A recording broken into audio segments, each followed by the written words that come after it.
सबसे बड़ी खबर हम आपको बता रहे हैं कि कश्मीर को लेकर किस तरह से तमाम जानकारी मुहैया करवाई जा रही है आईएसआई की ओर से तालिबान को, और तालिबान को एक तरह से सपोर्ट कैसे किया जा रहा है और मकसद क्या है। मकसद ये है कि आतंकी जम्मू कश्मीर में अपना बेस बनाना चाहते हैं और इसके लिए मदद की जा रही है। जम्मू कश्मीर में पैर पसारने में जुटा हुआ है तालिबान को जानकारी कौन मुहैया करवा रहा है?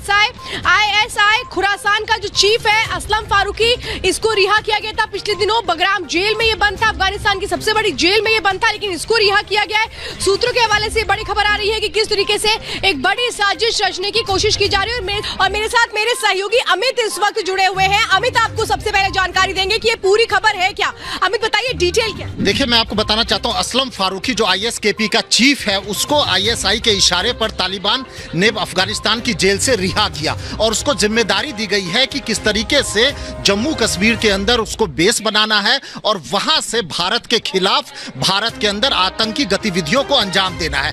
आईएसकेपी का यहां पर अहम रोल इसलिए होता है क्योंकि देखिए, इससे पहले भी जो आईएसकेपी हिंदुस्तान के अंदर जो युवा हैं उनका ब्रेन वॉश करने में लगातार जुटी हुई है। आपको याद होगा 8 मार्च को जामिया नगर से एक महिला जिसका नाम था वशीर बेग, हिना वशीर बेग, उसको गिरफ्तार किया था और उसके पति को गिरफ्तार किया था। बाद में पता लगा वो आईएसकेपी के स्लीपिंग सेल्स थे और यहाँ पर युवाओं को वो भरते थे, उनका ब्रेन वॉश करते थे और उनसे आतंकवादी गतिविधियों में शामिल होने के लिए उनको तैयार किया जा रहा था।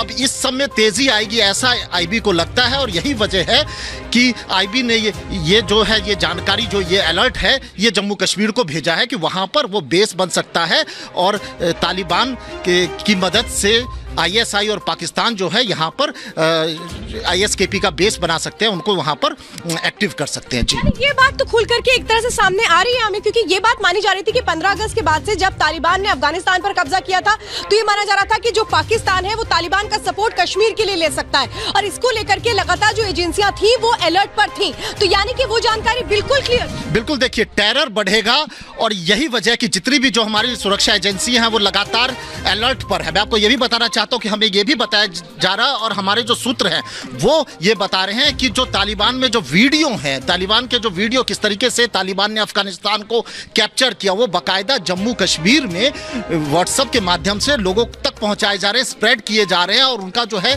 ब्रेन वॉश किया जा रहा है कि इस तरीके से जैसे कि पूरे के पूरे तालिबान पर, पूरे अफगानिस्तान पर तालिबान का कब्जा हो गया तो आतंकवादी जो है वो कहीं भी कुछ भी कर सकते हैं। इसके लिए उनका लगातार जो है ब्रेन वॉश किया जा रहा है। तो कहीं ना कहीं एक बहुत बड़ी साजिश जो है वो हो सकती है आने वाले दिनों में। यही वजह है कि खुफिया एजेंसीज ने जम्मू कश्मीर के लिए ये अलर्ट जारी किया है। जी बिल्कुल अमित, आपसे अपडेट लेते रहेंगे। जानकारी देने के लिए धन्यवाद। तो देखिए, बड़ी जानकारी इस वक्त ये आ रही है कि कैसे जम्मू कश्मीर को लेकर के एक बड़ी साजिश रची जा रही है। पाकिस्तान और तालिबान की ओर से तमाम जानकारियां मुहैया करवाई जा रही हैं। 2 चीजों ने आपको बचाया, एक पाकिस्तान ने, एक सरदार पटेल ने। पाकिस्तान ने हमला कर दिया, उन्होंने नहीं इंतजार किया, उन्होंने शांति के नारे नहीं लगाए, लेकिन जो कुछ भी आप कह दो उनमें इतनी तो शर्म थी कि आजाद पाकिस्तान का जो पहला गवर्नर जनरल था वो एक मुसलमान था, जिना, और हमारा कौन था? Lord Louis Mountbatten. प्यार था साहब, इश्क इश्क इश्क था। लेडी माउंटबेटन को दूर थोड़ी ना जाने दिया जा सकता है। तो बस आप रहिए साहब। अरे यार, हम मर गए, 26,000 हमारे शहीद हो गए इनको निकालने के लिए, और तुम यहाँ रोक के वो खानदान को यहाँ रोक के हमारे ऊपर राज कराने के लिए बिठा रहे हो। और जब पार्टीशन की रॉयट्स हुई तो इन्होंने उसको बोल दिया एक मीटिंग में, you please handle. Are you sure you are the prime minister? वो भी सरकास्टिकली बोला Mountbatten, Jawaharlal, you are the prime minister, you want me to take charge? नहीं जी, हमारी तो यार ये तो हाल है। ऐसी आप पे सरकार थोपी गई जो हिंदुस्तान का मिलिट्री पोटेंशियल न्यूटर कर दे। अब बिल्कुल यही हुआ। अगर पाकिस्तान ना होता, इन्होंने हमारी फौज की ऐसी तैसी कर देनी थी। ठीक है साहब, ये गांधीवाद जो था इसने हमारी फौज का सफाया कर देना था। और पाकिस्तान के टैंक वाकई 1965 में दिल्ली में आके नमाज पढ़ते। ये इस किस्म की ट्रेचरी हमारे साथ हुई। और एक भगवान का लाख शुक्र है पाकिस्तान का, जिसने हमको लड़ना सिखाया, मार लगाता रहा जब तक कि लड़ने को राजी नहीं हुए अपनी जान बचाने के लिए। और दूसरा एक चीन की पीपल्स लिबरेशन आर्मी, 1962 में उन्होंने ऐसी करारी लात मारी कि ये नेहरू परिवार का जो उस वक्त हाल था, कभी अमेरिका को अपनी ट्रूप्स भेजो, अपने जहाज भेजो, बोलिए आपकी एयरफोर्स कहां है? आपने लगाई? तुम्हारे पास इतनी बड़ी एयरफोर्स है, तुमने लगाई? 1962 में नहीं लगाई साहब, बिठा के रखा। और अब अमेरिकी एयरफोर्स मान रहे हो, रॉयल एयरफोर्स मान रहे हो, मतलब it was Tamasha. Thank God 1964 में वो अल्लाह ताला को प्यारे हो गए, भगवान उनकी आत्मा को शांति दे और हमें बख्शा। और 10 साल में ये देश रीमिलिटराइज हुआ। 65 की लड़ाई में हमने पाकिस्तान के साथ ड्रॉ हुआ। Let's not be beat around the bush, ठीक है साहब। कहने को मैं ये कह रहा हूं, देवियों और सज्जनों, हमारे देश के साथ धोखा हुआ। बकवास डरपोक कौम जिसमें लड़ने की क्षमता नहीं और बड़ी बड़ी बातें करते हो, उसके बाद फलसफा और फिलॉसफी जानते हो।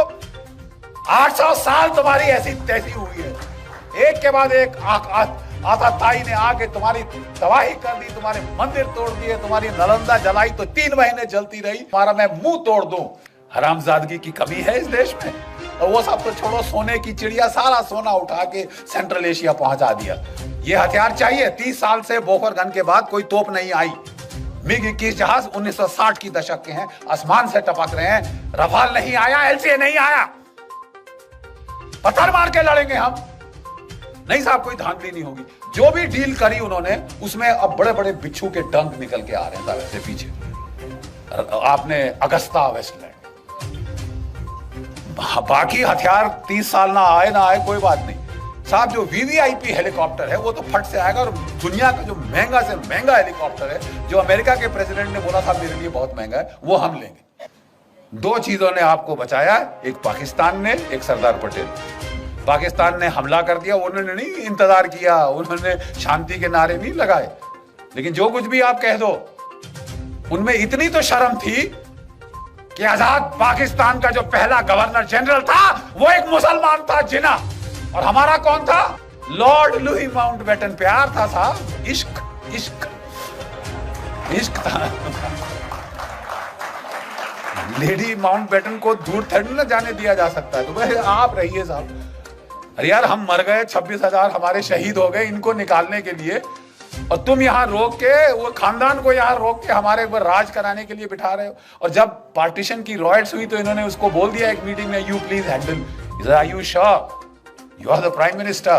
वो भी सरकास्टिकली बोला माउंटबेटन। और पाकिस्तान के टैंक वाकई 1965 में दिल्ली में आके नमाज पढ़ते। ये इस किस्म की ट्रेचरी हमारे साथ हुई। और एक भगवान का लाख शुक्र है पाकिस्तान का, जिसने हमको लड़ना सिखाया। मार लगाता रहा जब तक कि लड़ने को राजी नहीं हुए, अपनी जान बचाने के लिए ही। और दूसरा, एक चीन की पीपल्स लिबरेशन आर्मी।